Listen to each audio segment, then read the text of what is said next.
Welcome to the Real Wedding Talk podcast. I'm Stephanie, an event florist of 7 years, and I am bringing you real talk for real couples planning real weddings. My goal is to have short, helpful, down-to-earth conversations on all things weddings to keep you confident and excited to plan your big day without the overwhelm. Today, I am here with photographer Shannon of Shannon Bryn Photography. Welcome, and thanks for chatting with me today. Thank you for having me. Okay, so tell us how you got started in wedding photography and then a little bit about your style. So I got started in wedding photography in, I believe it was the year 2018. I had gotten a camera as a gift from, I believe it was from Costco. My parents got it for me. And I never really set out to be a wedding photographer. Or a photographer in general. I really would just take my camera on trips and things like that. And one day, a friend of mine, she's a fellow photographer. Her name's Kim. She reached out to me and she was like, "Hey, I see you got a camera. If you ever want some hands-on practical experience, you can tag along to some of my shoots with me." And at the time, she was shooting a lot of weddings. So I got a lot of hands-on experience being her second shooter, kind of her assistant throughout wedding day. So I got to experience just the happenings of a wedding day and just how everything flowed. Luckily, I got to shoot probably about 10 to 15 weddings with her before I ever booked my first wedding myself. So that was very helpful and was definitely a blessing going into a wedding day. As far as my style, I definitely describe myself as timeless, true to color. Timeless is one of those buzzwords in the industry sometimes. But I definitely pride myself ever since I started, just having a very natural editing style, true to color, crisp whites, very natural feel in my images, as well as a mix of candid and organic interactions with my couples, balanced with the timeless, traditional, kind of elegant, more posed photos as well. So I find that it's a good blend for my couples. Your Instagram page is really beautiful. So I admire every time I see your page and your posts, I admire everything is super crisp and clean and light and bright. And I love, especially as a florist, that it's true to color because I have had some images come back. I always ask the brides or the photographers, hey, can I see the gallery from your day? And sometimes I'm like, oh my gosh, that's not what I made.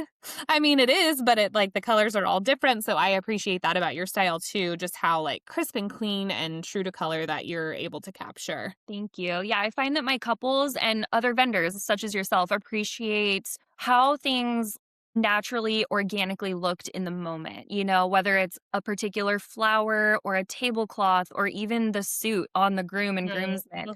A lot of times with images that are a little more overly processed than I would typically go for, it can distort colors and the color profile of the image. So yeah, just keeping things really bright and fresh. Awesome. Okay, so what is a misconception or issue that you kind of run into when couples are comparing photographers and pricing? So for me with flowers, it is difficult because anybody creative can kind of say they're a florist, right? And their pricing, they might not have experience with pricing. And so I find that sometimes it's the client education part of it is hard because it's not always apples to apples. So part of the comparison is intangible. And then part of the comparison is for me, standard. So standard sizes, my standard size aisle markers are big because I want them to be substantial and be able to be seen. And somebody else might quote an aisle marker and their standard is half the size of mine. And so it's probably half the price of mine. So if people are just price shopping, unfortunately it happens, but that is an issue. So what kind of things are you running into as a photographer when couples are price shopping and comparing other photographers with each other? That's a great question. I think kind of circling back to editing style, I think maybe some clients, prospective clients, they kind of assume that all photographers show up and shoot the exact same way. And even when it comes to direction and posing and things like that, I think that couples assume, oh, well, every photographer is just going to kind of direct me, tell me what to do, what to do with my hands, how to engage with my partner. So I think providing the education up front of this is how this is how you can expect me to be at your engagement session on your wedding day. I provide a lot of gentle direction. I don't overly pose, but I have heard some horror stories of clients that maybe booked an engagement session with another photographer and then they come to me and their complaint with the previous session is, well, we just stood there and we were kind of expected to know what to do. There was not much direction. It felt very awkward, very posed, very cheesy, I guess, and kind of dated because it was just very robotic. Because your average couple has probably never been in front of the professional camera before. Mhm. So just really kind of having those questions on hand, like, hey, what is your posing style? Are you more natural, documentary? Do you provide a lot of direction? I also think another thing too that couples can maybe think is a standard would be wedding day professionalism. I Yes. think maybe some creatives, whether it be whatever vendor, but particularly in the photo world, there's a very big variance of professionalism. A lot of photographers tend to be a little more casual, whether it's with their dress, their communication, their professionalism, interacting with family members. So I think it is important for couples to be aware when they are booking someone professional for their wedding day, just to know kind of what to expect and how that person will show up on their wedding day. Yeah, and I think too, I've always said I'm happy to provide references to the couple too. If they Yes. are kind of having a hard time with decisions or whatever, I love honesty. I love nothing Yeah. more than when a couple comes to me. Like I had a bride that I booked, we're going to be up in the Fort Bragg area, but she actually said, "Hey, I got two quotes for florals. I'm super overwhelmed. Can you kind of help me through like why they would be so different?" Right. And I never saw the other quote from the other person. I don't know who it is, but I was able to I loved that she asked. I was, like, so jazzed that she asked because I feel like people sometimes are scared to ask the question, and they might not realize that, like, we as professionals would love nothing more than for you to ask those questions because we have Yeah. answers to them. Yeah. You can confidently say, like, I conduct myself in a professional way on your wedding day and I'm dressed appropriately.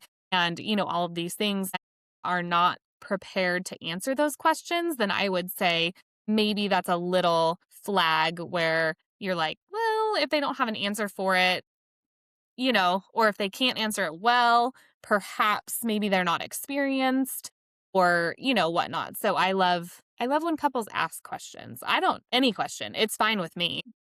Absolutely. I think transparency also puts your couple at ease, just knowing that it's Mhm. like, there is nothing to hide. There is no smoke and mirrors on my end. Any question is welcome, especially if it's an opportunity to kind of provide a little bit of education for them because most people just aren't aware. Yeah. I had a bride last year. I don't very often meet in person with my brides. Typically, like email communication and some phone conversations is enough, but I'm always Yeah. willing to if a bride is like, I really would like to meet with you in person, it's not a problem. Mhm. And we Mhm. met in person and she kind of looked at me and was like, "So I'm just really nervous. Like, how do I know that what what I show you, like my inspiration photos is like what I'm going to get?" It took me a minute because I was like, that is a really great question, and Yeah. my only answer, which is not putting her at ease, was, "You gotta trust me." Mhm. And I'm like, "If you want, I can show you past" obviously my Instagram profile, my website profile, but then I can Mhm. show you the inspiration photos that those brides gave me so that you can judge for yourself how I'm Yeah. able to turn an inspiration photo into reality. Also if you're getting to know somebody and having conversations, you're able to kind of build a layer of trust, which you need with your vendor. I've always said if you Mm. can't go to coffee with your couple or with your vendor, then you're probably not the best fit for them. So Yeah. building that layer of trust is also important. But the questions, even if they're hard questions and you, like me, you took a minute to answer, they're good. Questions are good. Absolutely. Yeah, I love that. What is something about the wedding industry in particular that couples maybe don't realize until they're in it, or something that might be stressful, that might sneak up on them as stressful? I think wedding planning in general is very stressful.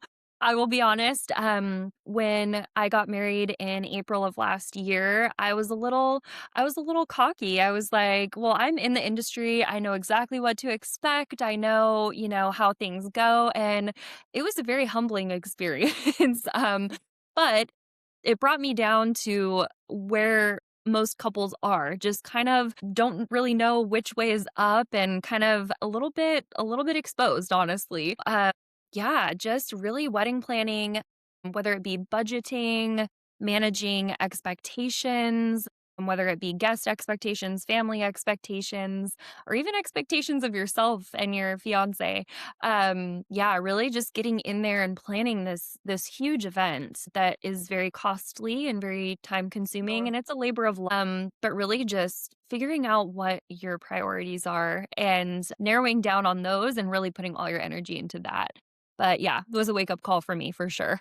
Did you have help? Did you have a planner on board or did you take it all on? I took on 99% of the details, I would say, and the pre-planning and all of the vision.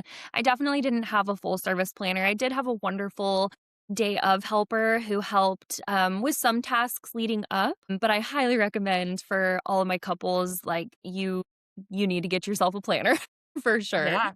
Planners are wonderful. Great planners are the best, and just having someone to kinda guide you through and help you foresee potential obstacles or things to look out for, things to think of. The amount of hassle and grief that they save you from is priceless in my opinion. It really is. And all the things to be the person that people go to with questions throughout the Yep. day, that alone is worth a lot because there are, vendors that have questions or things might need to change. I went to a wedding and like the chairs, there was some trees in the back and the aisleway was not centered. There was like 200 chairs and it was like off center of the aisleway. So I was setting up my arch situation and I'm like, well, you have to center it down the aisleway, but Oh, then the no. trees and it wasn't, so I had to find the planner, which luckily there was one, but had there not been one, I don't know, like I probably wouldn't have gone to the bride and said and interrupted her getting ready just to say like, "Hey, this is what I noticed. I don't have time to move 200 chairs. I don't know who did the setup. I don't know where the rental company is. Like, I would love, just something I noticed is not my responsibility, but I Yeah. would love for it to be fixed for her. But like, who do you go to? So that even those sort of things, or like, where's the ice? Or where's the napkins and we got to put out the cups and all the Oh, things. So yeah. that, I mean, that's valuable. Yes, absolutely. Even something as simple as, waiting for a rain cloud to pass and who's going to make the call that we need to push the ceremony back 20 minutes and then we have to dry off all the chairs. I mean, I run into those experiences very, very often.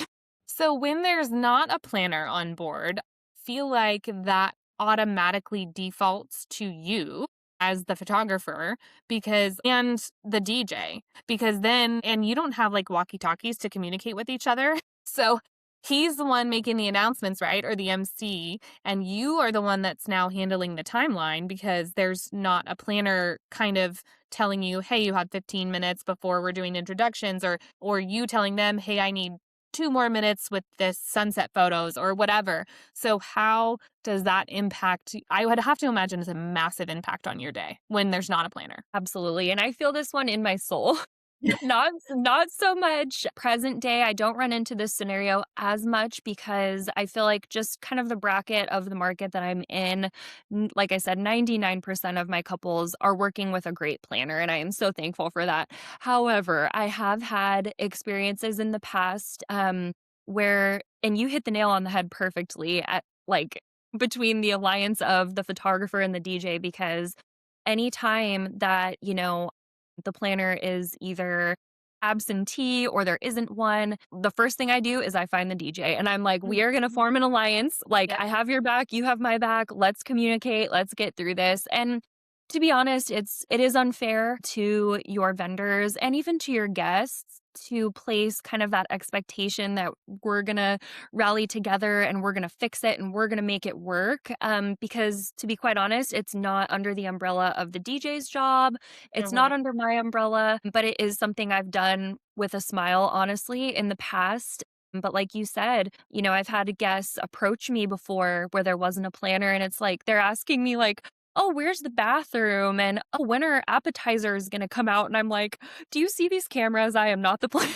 But No, no, yeah. unfortunately what it is you have the appearance of you are a professional, you're present and you're there, and you're in it, you're in the wedding day, and I think they're just kind of looking for a trusted authority to Mhm. answer those questions. But like I said, I've done it before and just really having a strong timeline, knowing my timeline and communicating with the bride and groom, the bridal party, the family members if they're present, and the DJ, and just being like, "Okay, what's the next thing? We're moving forward." And that's a big part of that's why experience is so like means so much too. Not saying newer photographers might not be able to do it, but the experience with all of the little like every wedding I go to, I'm kind of like, well, I've seen it all now. Like I haven't had to do that before. And then I go to the next one and I'm like, now I've really seen it all.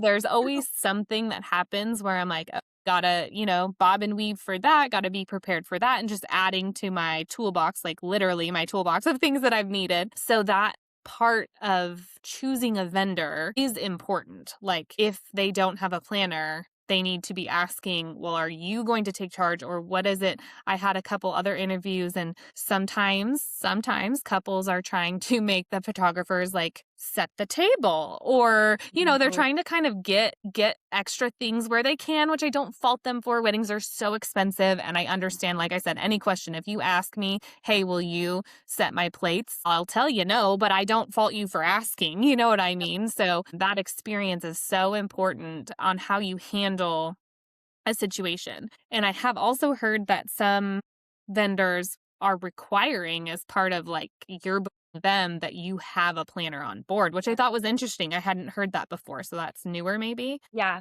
In the photography world, wedding photography world, I have heard of so many photographers amending their contracts and adding that specifically that you are required to have, the responsibility of a planner. And I get it. I haven't updated my contract to have that. Like I said, most people have them, but I do understand because there have been some really sideways situations where, you know, taking on the responsibility of something that, again, is not under your umbrella, it actually takes away from your skill set and your ability to perform the exact thing that you were hired for, which is to take amazing wedding photos. Yes, totally agree. Is there anything that couples tend to overthink that doesn't actually end up mattering or like being visible in the photos, something that couples are really worried about that you wish they wouldn't be worried about? That's a great question. I think maybe they spend a little too much thought and effort in, I don't know, maybe like one thing that always just catches my eye, especially at the end of the night, is favors. Like, I find that favors Oh. are so just forgotten about. They're either thrown away, they're on the floor, they're left on the tables. Just little things like that, a lot of like extra signage that's maybe not super intentional and it's not, super unique, but it's kind of like overdone or overstated. Those are maybe the little things that I think that those funds could have been allocated maybe for something else that the couple really wanted. But those are the things that come to mind for that. Just little things. I'm kind of that Yeah. way with boutonnieres. Like if somebody's really on a budget, I always suggest like the corsages and the boutonnieres. The dad and the groom can stay, but the Yep. groomsmen, if someone's really like I'm very like over budget, I need to cut where I can, then we're choosing pieces that make the most impact. So like Yes. you said, favors can probably go. The groomsmen's boutonnieres can probably go. The officiant doesn't really need one unless and of Yep. course this is all like I say vibe dependent. Like if you're having a black tie event, then everyone needs to, if everyone's going to be in a tuxedo, proper bow tie, then we need to be weary of that. But if you're having, a ranch wedding or a barn wedding and you're worried about that, I would say get rid of them. Get what's important, things we can repurpose and priorities too. Like people remember the amount of time that they're waiting. Guests remember the amount of time they're waiting. They remember the weather, which you can't control. They will, if they're hungry, and then for the couples, they are going to look at photos Yep. for the rest of their lives. So some things need, you just have to match your priorities. Yeah. Absolutely. How have wedding expectations or kind of trends changed over the past few years? Because now we're into newer generations getting married and I mean, trends ebb and flow, but Mhm. have you had a sense of anything that's drastically different from your prior years to this time? I do think in the age of social media, expectations are, like you said, constantly changing. There's constantly a new trend in the age of reels and TikTok. Unfortunately, I do think it does have a bit of a negative impact. It's always cool to have somewhere to look online and you can grab like a cool idea and you want to make it your own for your wedding. But I do kind of feel like weddings have evolved into a bit of a content machine, Uh, as I like to call it. Just on the client side, but also on the vendor side too. I feel like everybody is so content minded and we're going to get all these videos for the reel and there's this trend where on TikTok we're going to make this kind of video and it's kind of gotten a little bit, I don't know if performative is a bad word, but it just seems like the specialness of the day and the moments and the candid moments that are genuinely candid, not this one shot that was set up to look like this from, like I said, from the vendor perspective and the client perspective. But yeah, I definitely think that also in terms of editing in the wedding photographer space, things have trended a little bit more true to color. I have noticed in the past probably couple of years. When I first started in wedding photography, there was a lot of, presets are a thing, and there was a lot mm, of, presets were really booming, probably in the I mean, probably earlier, but like 2015, 2016 presets. I mean, everybody was making and selling presets. And when I first started, you saw a lot of really contrasty images with like desaturated greens. And there was just a very processed look. I never really went quite that far. I've always been kind of a true to color gal and just kind of the timelessness that I have. Yeah, I feel like in the last couple of years, you've seen a lot more photographers trend a little bit more true to color, a little bit more natural. I also do feel like right now there's this really like editorial on a lot of wedding photos. So you see a lot of photographers using like more direct flash, doing more portraits with flash, even using flash during the day. And so those are just a couple things that I would notice. I have a love-hate relationship with social media because I put Mhm, out very raw, usually on my stories. So my page, my Instagram page and my portfolio are professional based images that have been mhm, captured by a photographer that I'm putting on there. right.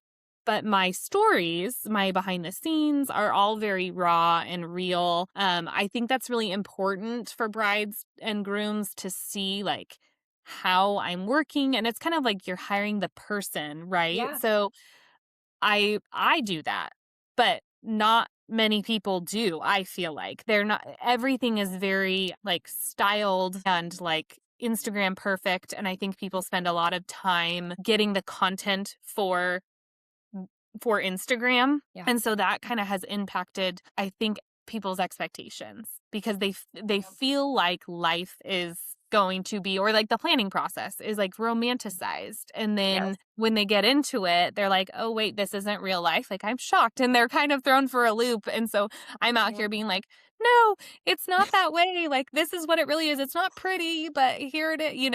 So, Right. I Yeah. get And I that. think that that's such a healthy balance because you're right. In the wedding space, I mean, there's so much pressure on the curated photo for the curated feed.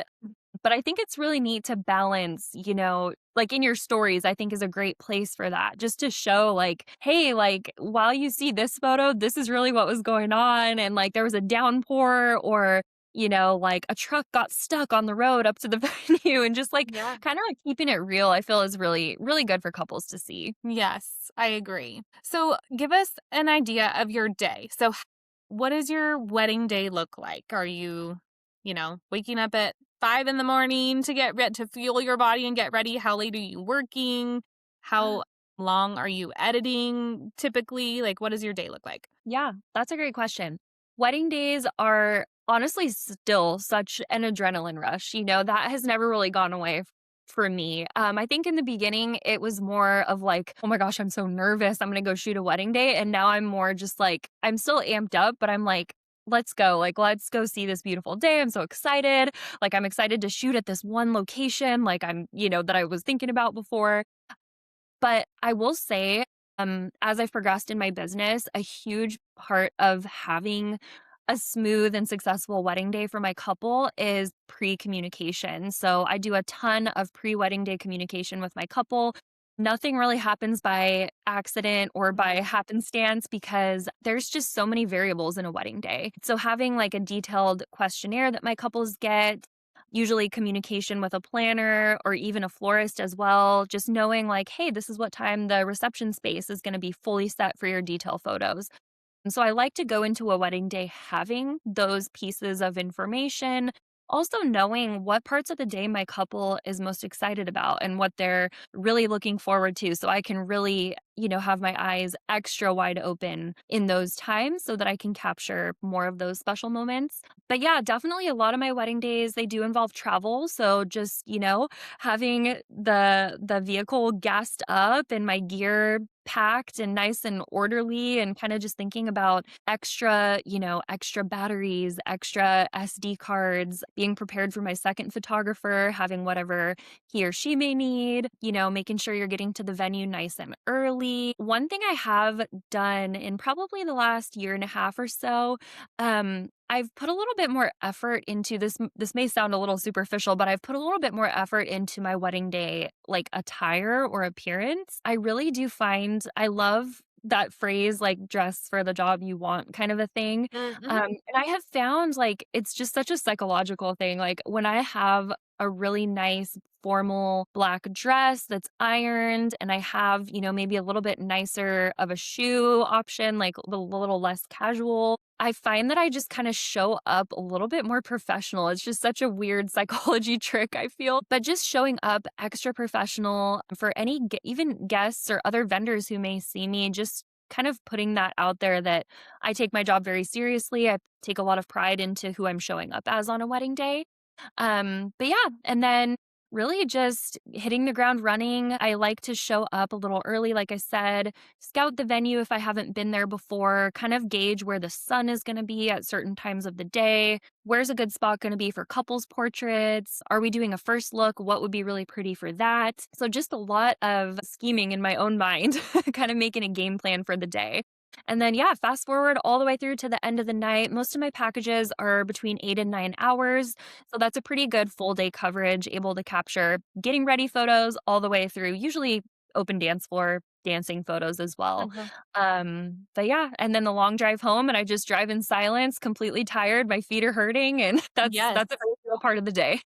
How do you feel about first looks? So I wish everybody would do them because, well, I got married a long time ago, 2008. And Yeah. like first looks weren't a thing, but the No. adrenaline runs so high on the day that I wish that I would have taken the time to meet with my husband before guests got there. So like we could have a moment because Yep. when you're having a moment in front of 150 people, it's not really a moment. You're still kind of in host mode. And so I've even had now where they're reading, like they do a first look and then they're reading their vows to each other and the Yep. photographer is capturing that. And, obviously there's no officiant, so it's not official, but they're Yeah. like exchanging some words and having a moment. How do you feel about that as a photographer? Yeah. So the situation that you just described is exactly what my husband and I did for our wedding. So we did a first look. And that was heavily influenced by my experience as a wedding photographer. So we did the first look and we did a private vow reading where we had handwritten just some promises for each other and some thoughts for each other. And just the change that I noticed in ourselves, just our anxiety came down, the stress kind of melted away. And like I said, that was heavily influenced by the many wedding days where my couple does a first look and they just are like two different people afterwards, Mhm. And usually as I'm walking my, bride or groom or whoever, I'm kind of walking them to the location. I'm telling them, I'm like, you might be super nervous right now, but you're going to feel so much better after this. I promise you. And like, they are just like glowing after. They're so happy to be with that person. that they actually get to enjoy the wedding day before the ceremony. And I think that that's beautiful. There's also a lot of logistical benefits that come with a first look. And as a photographer, I am very transparent with my couple about that. However, I'm also a very traditional girl myself, and I do love the tradition. I do love the beauty of like that one moment where you are, seeing each other for the first time coming down the aisle. I totally understand the beauty of that moment too. And my goal as a professional in the industry, I try to guide my couple based on what's important to them, and I will always come out and say, I'm here to advocate for you. I'm here to tell you pros, cons, to help you build your day and build your timeline in a way that suits you guys and your desires. A lot of my couples, they come to me and they're like, "We're not interested in doing a first look." And I'm like, "Okay, like let's build your day then. Let's make sure we maximize our time in the way that we can and we'll just go from there." But secretly I am a little biased towards doing the first look. I think it's special. I think it doesn't even take away from the specialness of walking down the aisle. That moment's going to be special no matter what, Yeah. too. So yeah, that's kind of my 2 cents on the first look. I totally agree with all of that. Okay, so what do you think makes a vendor team work really well together? Because not everybody really, it's kind of weird because not everybody interacts a lot with each other, but we all have to kind of work around each other. So I get there early. So aside from the rental company, I'm there early and my goal is to always be out of there, cleaned up, done by the time the first guest arrives. Like I'm out. So Mhm. I sometimes I've even gotten there before the bride gets there and I put everything in her getting ready area so it's there when she gets there and then I am Wow. set up the ceremony because I want photography to be able to capture the area before, like just I like things to be ready. And if the weather is cooperating, if it's not a million degrees, I'll set up super early so that I can be out and everyone can like come in and do their thing. So I pretty much try to stay out of everybody's way. That's my kind of answer to that is staying in your lane Yeah. and communicating well. So if there is an issue, then I'm finding the planner, or if I need to drop off little flowers for your flat lays, then I'm finding you. But I'm just doing my part and not like overstepping into your part. That's kind of my honest answer is like just be available but stay in your lane. So what's your experience? I love that, and that is such, like, an appreciated, very conscientious take, and I have worked with you, so I know that that's true, but yeah, I definitely think and again, kind of to bring back the planner, I think having a solid planner kind of helps facilitate that, because the planner has all the information from all the vendors and what's going on at each stage of the day, but outside of that, I do think each and every vendor does have a responsibility to the couple and to the other vendors to, like you said, fulfill your role and do it well and do it in a way that is collaborative for everybody else and is conscientious of other vendors as well. I think communication is huge. Aside from the planner, the most interaction with a vendor that I have had at weddings would be a videographer. And in that case, I usually, if possible, I love to at least do an email exchange with a videographer, especially if I haven't worked with them before.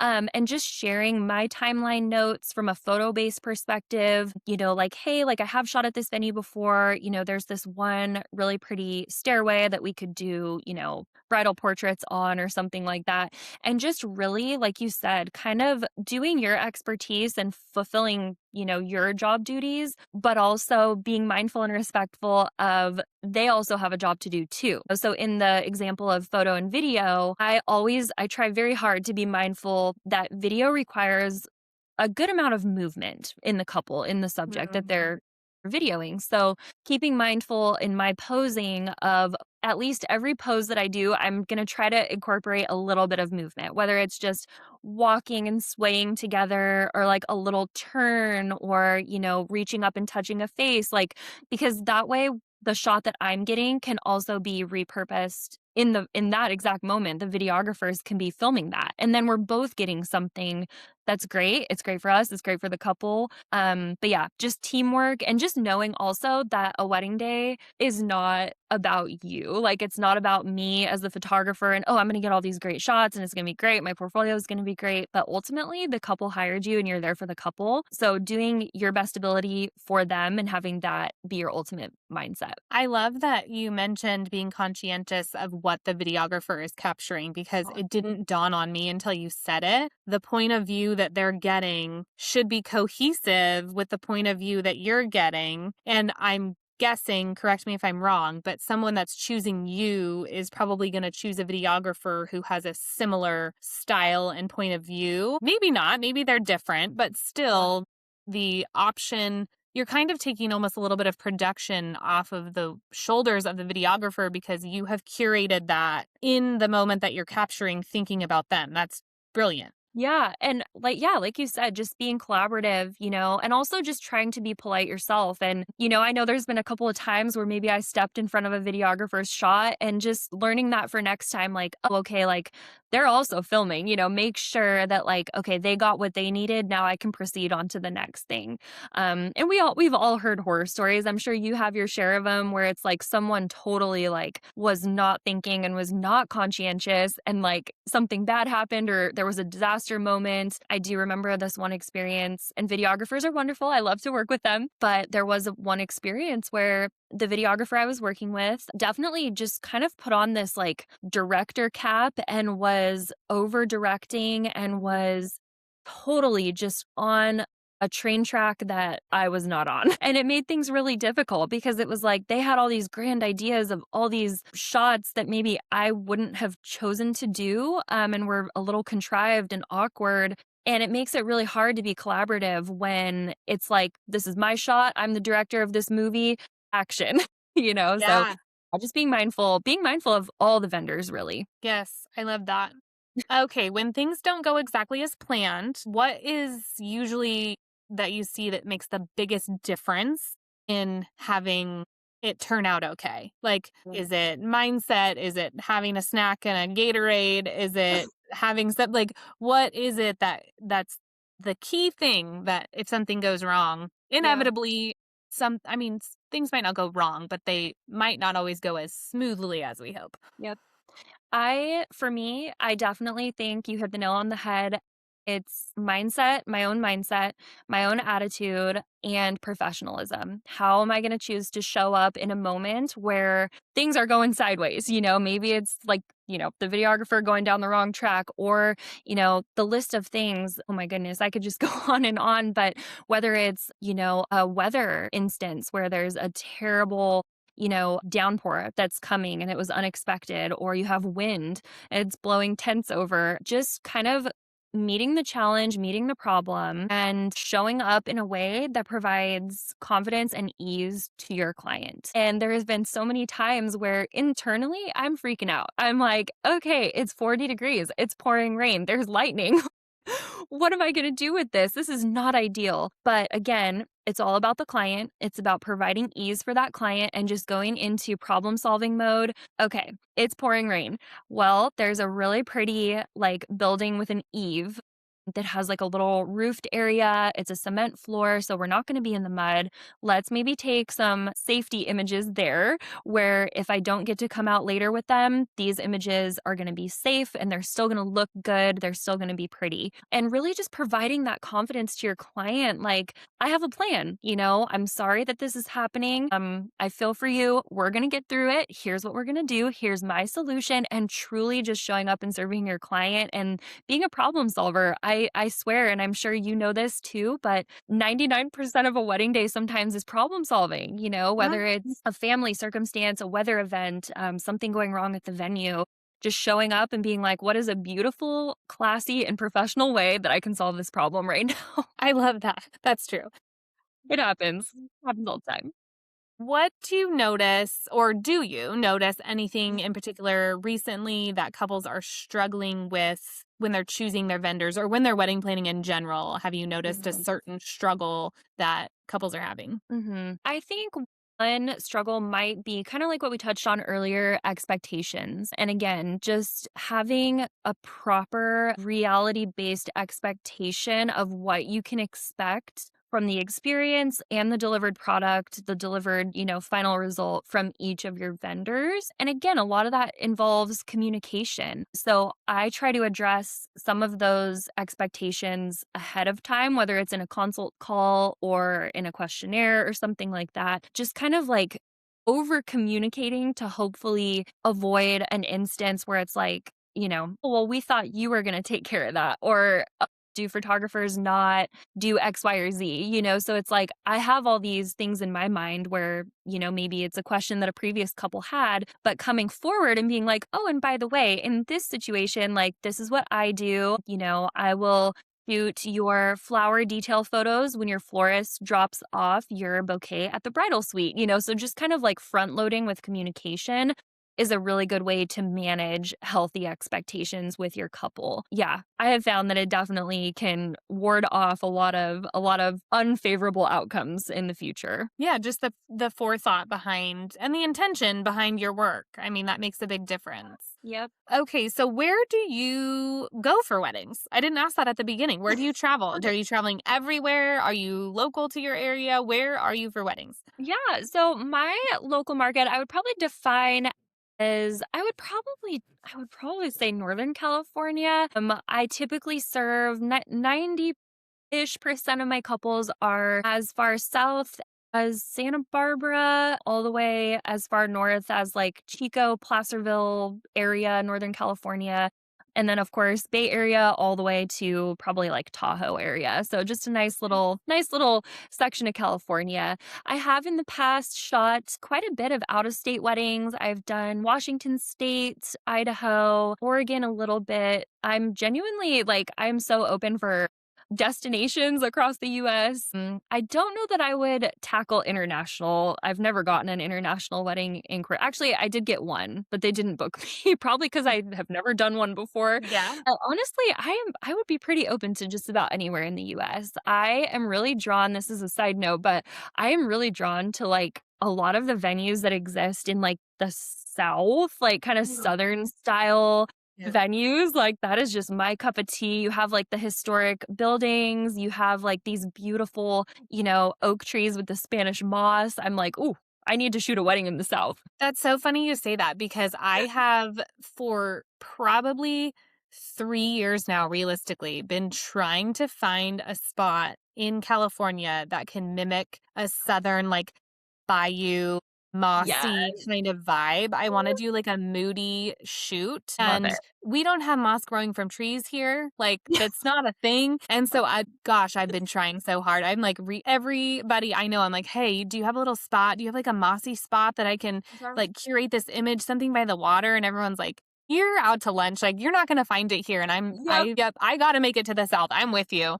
I know. Hey, dream big, dream big. Yes, exactly. Okay, so where do you see weddings heading in the next few years? Trend-wise, what are you predicting? What are you seeing? That's a great question. I think that every kind of generation coming up, of the new brides and grooms that are coming up, they have different goals, different expectations. I do feel the direction it's going in years to come, and it's kind of already here a little bit. I think that couples are very experience driven, whether it's experience for themselves or their guests. I think that having interactive things at weddings, something I've seen a lot lately is like the live sketch artists that will do guest sketches really quick, like so fast of your guests, and they get to take it home on a little 5x7 card. And honestly, like, what a cool favor. I kind of touched on favors earlier, but that's something that's really neat. I mean, you could take that home, you could like put it in a little frame, you could put it on your fridge. So just having little experiences like that. I was one of those brides. My husband really advocated for it. We had the beer donkeys at our wedding. So these little miniature donkeys, they have the beer baskets and they're just happy to be at your wedding. They're walking around, they're eating snacks and you know, just little interactive things like that on the guest experience side. I think couples are really into things that are different, that maybe you haven't seen a lot of in the past. And then on the couple side, I think wedding weekends are huge and are going to continue to be huge. Places that maybe can accommodate all of your guests to stay, or at least not all of them, but maybe Mhm. like some of your immediate family, your bridal party, where there's a lodging on site where you can kind of have like a wedding weekend. You can play games, you can have like a brunch and do a lot more interactive things. I think that those are trends that you're going to see. I also feel that something that was not really a thing up until recently, you're going to see, I feel, the content creation space grow for Okay. sure. And I think that couples, they like to have the instant delivery of the quick behind the scenes iPhone videos. They're just very raw, very easily accessible. You can have them on hand the night of your wedding or the morning after. So I think that content creators are definitely gonna be a big part of wedding days moving forward too. Yes, that's interesting. The experience thing I totally agree with. And I think Mm. that people, well, what I hope people realize is that when they downsize the guest list, that they can really curate experiences well and that are memorable for their guests, like under 100 people, even less for a very much more intimate feel, but your money can be so much better spent in a smaller with a smaller guest count. I just feel if they're experience driven. Some I have had a few brides and grooms that are like, we just want an epic party. Yeah. They didn't care. I mean, that was their priority. They wanted an epic Yeah. party. So they had not only a live band, but they had a DJ and they had drinks and everything else was kind of just like not important. And Yeah. so, I mean, that's fine. But those curated experiences, I feel like are definitely on the up and up. Yeah. I think a big part of it is knowing what you want. Like your couple, they want the big epic dance party and like awesome, like more power to you. You know what you Yeah. want. But I think where couples can kind of get a little sideways is when they don't exactly know what they want, but they kind of just try to pull everything together and maybe they think they need to have a little bit of everything. Whereas it's like, you know what? No, like who are you as a couple? What do you guys enjoy? And what are your guests enjoy? And then go from there. Yeah. Are there any trends that you wish would go away and any trends that you wish would come back that you've seen in the past? Oh gosh. I think in for a wedding day in general, I think this might be a little bit of a hot take, but I think fewer speeches at weddings. Agreed. Definitely no open mic. Under no circumstances should anyone have an open mic. That's just my unpopular opinion. But yeah, I think I saw a little video on Instagram somewhere and it was like kind of the pros of having condensed speeches or, fewer speeches. I think that it just it makes the speeches that are taking place like even more special. Yeah, it's an honor.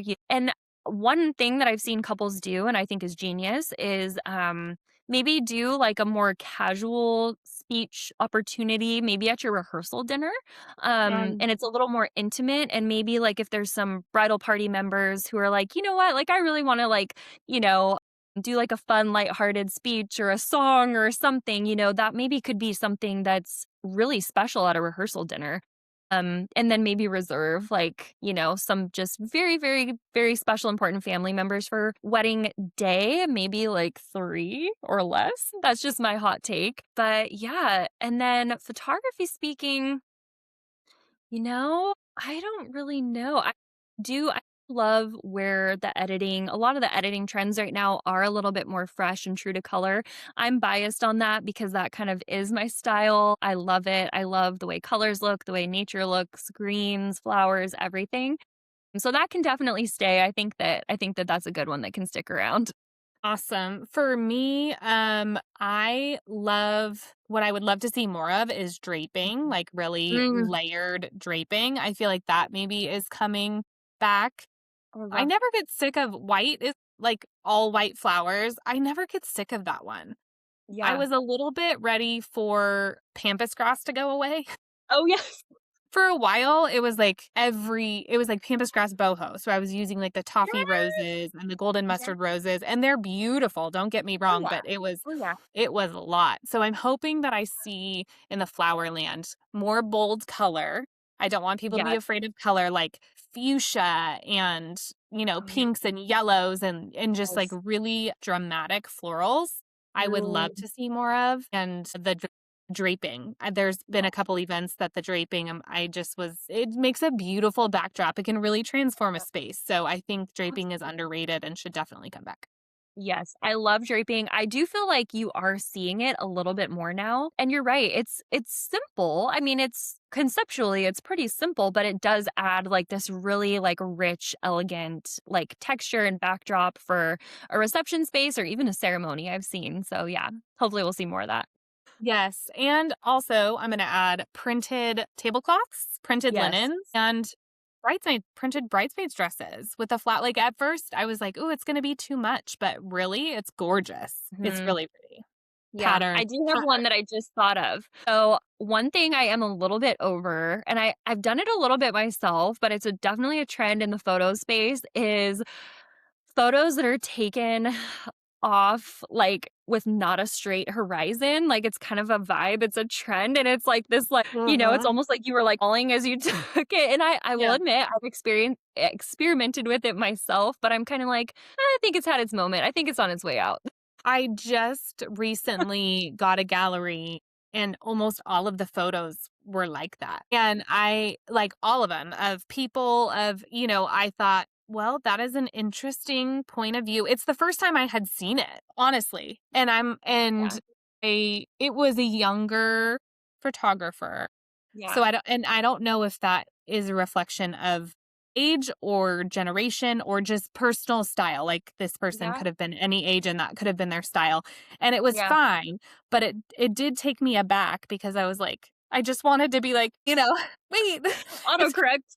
yeah, but I do like symmetry so much. I'm very Yes. like symmetrical. I like things to match, so it really kind Yep. of forced me to look at it from a different way. I Yeah. appreciated it, but Yeah. it was different. Yeah. As a creative flourish, I think it's cool. Maybe like 1, maybe 2, no more Yeah. than that. Like, I Yeah. think, I delivered a gallery of a reception and from a wedding day, of course, and it was, like, a couple of the reception dance floor photos were, like, a little bit tilted, and it actually was kinda cute because it was, like the photo was, like, very high energy, there's, like, all these lights, and they're having a blast, and it was just, kinda like this little candid, like, tilt, and I was like, "Okay, that actually looks cute." But, yeah, as a general rule of thumb, I'm like, "Nope, like, make it perfect." Okay, so what has been the biggest win for your business? Mhm. We can do like this past year or just all time, like an all-time win that you're just super proud of. I will say, kind of like on the client experience side, I have just been super blessed with the most amazing couples. I'm sure every like industry professional would say that, but I truly have amazing, amazing couples that are kind, thoughtful, just truly wonderful people in life in general. And I've had great experiences with their families too. So I Yeah. think for me, like a huge professional win over the last couple of years is getting those handwritten thank you cards like weeks after the wedding is over. This past season I got a Christmas card from, it was actually parents of the groom who I just met on the wedding day. I'm not talking to them before, but I got a handwritten Christmas card from them and they're like, "This is your photo. We used it for our Christmas card. We love it. We got so many compliments." And just getting that feedback from the couple, but also from the people that are most important in their life, being approached like at the end of a wedding day on the dance floor and just hearing from a special family member like, "Hey, like you did such a great job today. Thank you for, making family photos so easy and fun." Like just getting that genuine feedback. Like it doesn't have to be some like big award or some feature publication. It's like just truly like serving my clients well and getting that positive feedback from them. Like that is the hugest win. And I'm sure you feel the same way too. Just like getting when a bride sends you a gallery, like, "This is our gallery. Like everything was beautiful. It lasted, it looked great in the photos." Like just getting those personal compliments based on like the service that you provided to them for me has been the absolute best. 100%. I agree with you. The feedback is great because oftentimes you never hear from them again. Like Yeah, you provide a service and yeah, you might I get notes quite a bit, which I do love. yeah. And extra bonus is when they leave a review. Like, I Yes. love the note, but I'm like, "Could you put that on Google, please?" I love the You're notes, like, I "I will really do say because no." yeah, I love every couple that I work with, I really, like, love them, and I Yeah. want and that helps in the creation too because the Oh, intention yeah. behind what I'm doing is really important to me, and when Yeah. you have a connection with the couple, then you have a better connection with your work, and anything artistic, I feel like you can feel. Yep.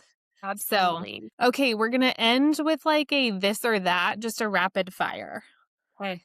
Okay. I think I know the answer. After getting to talk to you for the past hour, I feel like I know where this is headed, but we'll go with it. Okay, Okay. timeline or wing it? Absolutely timeline. Big wedding or intimate celebration? I'm gonna go big wedding. Ooh, that one surprised me.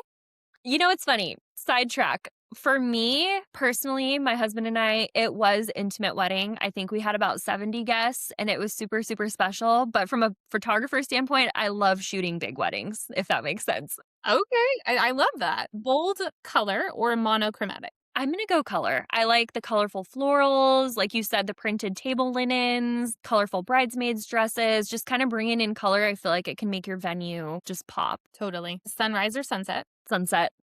Okay. Um, rain or super hot? If you had to pick one for a wedding day. This might be surprising. I'm actually gonna go rain. I can't believe I'm saying that, but I'm gonna go rain.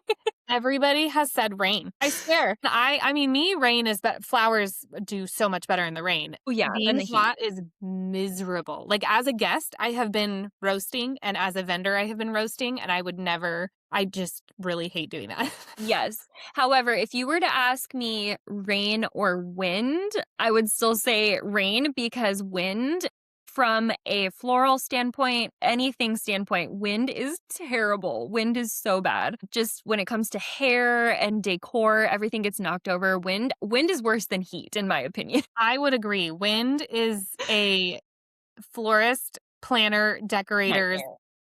nightmare. Yes. Everything gets blown off. I remember this, oh my gosh, I was doing a wedding up in the high country, like above Strawberry and Pinecrest at Leland Meadows. Oh, yeah. It was a beautiful spring day and it was pretty still, but it had these gusts that would come and it was this very delicate vine runner. Oh, And so it's like single stems of this like really gorgeous vine that were just yeah. a little hint on the tables and these like and it was a massive wedding. We're talking, I don't know, over 200, Oh my 250 guests. And so there was tons of tables oh and my we like got them done and then the wind came and blew everything off and I just about died. So then we reset, happened again. happened again. And I was like getting like little candle. There just weren't enough things to weight it down to make it stay. And I Oh. finally was like, I told the planner, I gotta go now because like it's getting very close to the guests arriving, but Right. you have a problem. Like and actually after that, I had to add to my contract saying like, I can't control extreme weather. So I can Yeah. get all the way up until the last minute, but I gotta go. And I can't, if it's snowing or pouring down rain or really Right. hot, really windy, there's nothing I can do. And it Yeah. pains me to say that, but at some Oh. point I gotta go, you know? In the with the wind, it's in the Lord's hands after that. It's just Yeah. like you can like you said, you can have it to a T, absolutely perfect, and all it takes is one gust, and it's like you have set yourself back probably an hour of Mhm. preparation and, yeah, getting everything set up. Yep. Okay, last one. Traditional or breaking tradition? I'm gonna go with tradition. I'm gonna go with tradition. Not tradition at all costs, but definitely I do love all things classic, timeless, bringing that into your images, bringing it into your guest experience and your wedding day. There's just something beautiful about tradition. I love it. I love that. Okay, so tell everybody where they can find you. Website, social media. Yeah. Awesome. So Instagram, I'm over there at Shannon Bryn Photo. Website is shannonbmontgomery.com. I regularly post blogs and things like that so you can kind of follow along on my portfolio and recent work. And yeah, other than that, that's where to find me. Amazing. Thank you so much for taking the time to chat with me today. And I Hi, thank hope you for that having me. I get to work with you again soon. Yes. I know, 2026. Let's go. Let's go. All right. Thank you.